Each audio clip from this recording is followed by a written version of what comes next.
এ কি বললো মায়াজাল চ্যানেলে, সবাই ভিডিওটা দেখুন। আপনি কি জানেন এই মুহূর্তে হোয়াইট হাউসের অন্ধকার বেজমেন্টে চলছে এমন এক গোপন যুদ্ধ যা হয়তো আপনার জানা সব থেকে বড় রহস্য গল্পকেও হার মানাবে।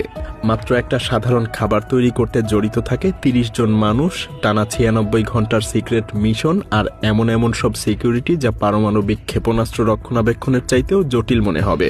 হ্যাঁ, প্রেসিডেন্টের এসব খাবারের সিকিউরিটি যেন কোনো পারমাণবিক বোমার থেকে কম না। শুনে হাস্যকর মনে হলেও একটু পরেই বুঝতে পারবেন। তো চলুন দেখে নেওয়া যাক প্রেসিডেন্ট ট্রাম্প কি কি খাবার খায় এবং কিভাবে এক রহস্যময় মিশনের মাধ্যমে তার সেই খাবার প্রস্তুত করা হয়।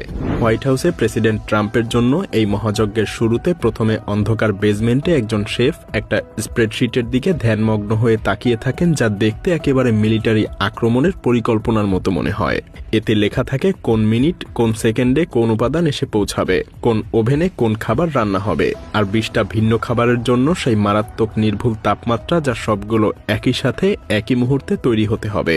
একজন মাস্টার শেফ এবং আরও ২৯ জন কিচেন স্টাফ মিলে পরিবেশন করবে আমেরিকার সবচাইতে সেফেস্ট খাবার। কিন্তু এই পুরো পাগলামিটা শুরু হওয়ার আগে, অর্থাৎ এই বিশাল অপারেশন থেমে থাকে মাত্র একটা পাখির জন্য।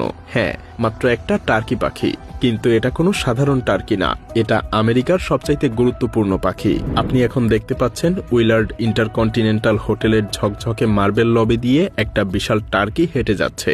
বলা যায়